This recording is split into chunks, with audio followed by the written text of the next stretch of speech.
ख़वातीन किसी से कम नहीं हैं। हम बात करेंगे मिस रेहाना यास्मीन से कि वो इस हवाले से क्या कहती हैं। जी अस्सलाम वालेकुम। ये हमारा 3 डे का था, अच्छा एक्सपीरियंस रहा है। मैं हैंडी क्राफ्ट का काम करती हूँ, मैं एज अ टीचर ये सिखाती भी हूँ।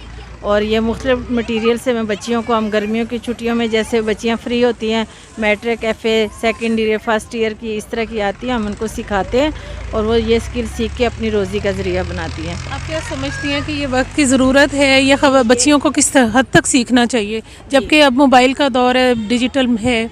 जी बिल्कुल, बच्चियों को सीखना चाहिए। सारा दिन जो बच्चियां फ़ोन पे बिज़ी रहती हैं और फ़जूल कामों में टाइम वेस्ट करती हैं। ख़वातीन हमारी जो अदारा है जिसमें मैं सिखा रही हूँ, वहाँ कोई एज लिमिट नहीं है, हर एज के लोग आके सीखते हैं और मेरे ख़्याल में हर एज में आके ये काम करना चाहिए। हैंडी क्राफ्ट का हमारा जो पाकिस्तान की बनी हुई चीज़ें थी बाहर के मुल्कों तक जाती थी, लेकिन हमारे ये काम ना करने की वजह से ये इंडस्ट्री हमारी ख़त्म हो रही है।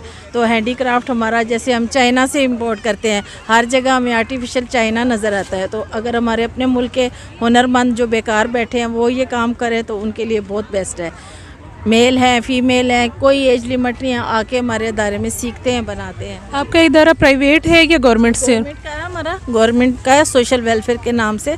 तो हम बच्चियाँ आती हैं, हमारी हर एज की ख़वातीन आती हैं, हम उनको स्किल सिखाते हैं और वो अपनी रोज़ी का ज़रिया बनाती हैं। क्या समझती हैं कि कोविड के दिनों में ये चीज़ ज़्यादा हुई है या उससे कमी आई है जो हैंडी क्राफ्ट्स है उसके काम में? ये हमारा 2.5 साल बाद इवेंट हुआ है और हमारे ख्याल में ये बच्चियों को आके सीखना चाहिए। डिफरेंट कोर्सेज़ हैं 3 मंथ के, हर मटेरियल में, वेस्ट मटेरियल में भी बनाते हैं, बाज़ार से भी परचेज़ करती हैं, सीखती हैं।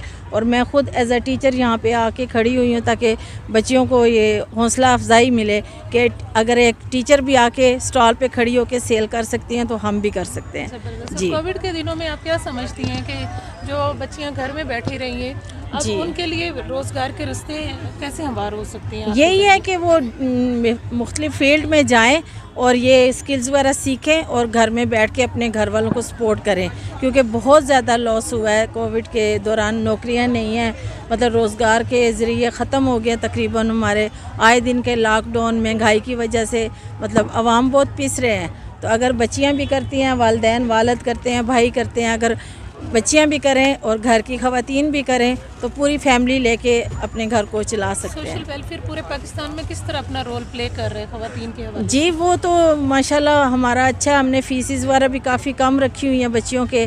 और जो यतीम गरीब बच्चियां होती हैं उनको हम हुनरमंद बना के और आगे उनको रास्ते दिखाते हैं कि यहाँ जाएँ। जैसे आज मैं आई हूँ, स्टॉल पे खड़ी हूँ, ऐसे ही मतलब ऑनलाइन काम कर सकते हैं। इंस्टाग्राम पे कहीं पे भी अपना पेज बना के कहीं ना कहीं पे वो कर लेती हैं अपना, अक्सर बच्चियां करती हैं। जी शुक्रिया। और कोई पैगाम देना चाहेंगी? बस यही है, मैं कहती हूँ जो ख़वातीन घर में बैठी हैं, बेकार बैठी हैं, पढ़ी लिखी हैं, अगर नहीं भी पढ़ी लिखी हैं, पार्लर का करें, ये काम करें, सिलाई है, कढ़ाई है, अपने रोज़गार का ज़रिया बनाएं और अपने बच्चों का सहारा बने। बस ठीक है।